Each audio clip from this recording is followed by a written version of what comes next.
আলহামদুলিল্লাহ যে আল্লাহ রাব্বুল আলামিন সকাল থেকেই সাংস্কৃতিক অনুষ্ঠান ও খেলাধুলার কাজগুলো সম্পূর্ণ করার তৌফিক দান করেছেন। সকলে বলি আলহামদুলিল্লাহ। আমরা সকলে নবীর প্রতি দরুদ পাঠ করে বলি সাল্লাল্লাহু আলাইহি সাল্লাম। আলহামদুলিল্লাহ হযরত পীর নুরুদ্দিন শাহ রাহমাতুল্লাহ আলাইহি নুরানি মাহফিজিয়া মাদ্রাসাটি আমি আসার এখানে প্রায় 2 বছর হয়ে যাচ্ছে। আমরা আগামী বছরে খেলা দিয়েছিলাম, এই বছরও আমরা খেলা দিয়েছি। এখন এখানে অনেকেই বড় পুরস্কার পেয়েছি, আবার অনেকেই কিন্তু পুরস্কার পায় নাই। এখন যারা যারা পুরস্কার পান নাই আমরা কিন্তু সকলকে সান্ত্বনামূলক পুরস্কার দিয়েছি, ঠিক কিনা বলেন? আমরা প্রত্যেক জনকে পুরস্কৃত করেছি এবং যারা আমাদের মাদ্রাসা পড়ে না এবার কিন্তু আমরা তাদেরকেও পুরস্কার দিয়েছি। আমাদের সামনে বছর যে খেলাটা হবে ওই খেলার মধ্যে শুধু আমাদের মাদ্রাসায় যারা লেখাপড়া করবে আমরা তাদেরকে খেলার মধ্যে নিব এবং তাদেরকে পুরস্কৃত করব, ঠিক আছে না? আমাদের মাদ্রাসা হচ্ছে সকাল 8টা থেকে 12টা পর্যন্ত নুরানি সিস্টেমটা চলে, আবার আসরের পর থেকে মাগরিব পর্যন্ত মক্তবটা চলে।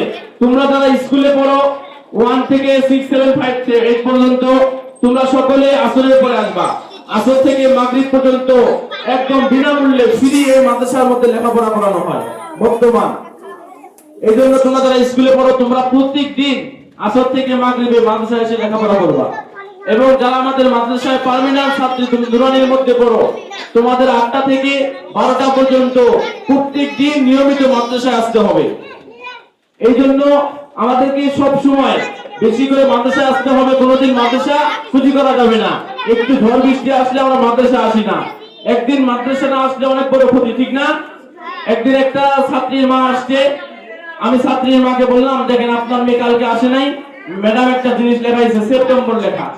আমি ওই ক্লাসে সকল বাচ্চাকে ডাক দিয়ে বললাম যে এটা কি লিখছে সেপ্টেম্বর। আর যেই বাচ্চাটা ওই দিন আসে নাই আর আগের দিন ওই বাচ্চাটাকে ধরা দিয়েছি, ওই বাচ্চাটা পারে না। ওর মা ওটা ওই দিন থেকে ওই বাচ্চাটাকে প্রত্যেক দিন মাদ্রাসায় পাঠায়। এটাই তো সচেতনতা। এই জন্য আমরা প্রত্যেক দিন আমাদের বাচ্চা যারা আছে তাদেরকে মাদ্রাসায় পাঠাবো। আমরা যারা মাদ্রাসায় পড়তেছি আমরা প্রতিদিন মাদ্রাসায় আসবো এবং আমাদের বাড়ির আশেপাশে যারা মাদ্রাসা পড়তেছে না, কোনো প্রতিষ্ঠানে পড়তেছে না, আমরা সকলকে মাদ্রাসায় নিয়ে আসবো। এবং যারা স্কুলে পড়ে কিন্তু কোরআন শরীফ পড়তে পারে না আমরা তাদেরকেও মাদ্রাসায় নিয়ে আসবো, ঠিক আছে না? ইনশাআল্লাহ। আমাদের সভাপতি সাহেব এবং আমাদের পরিচালক সাহেব আরো অনেকেই আজকে এখানে উপস্থিত ছিলেন।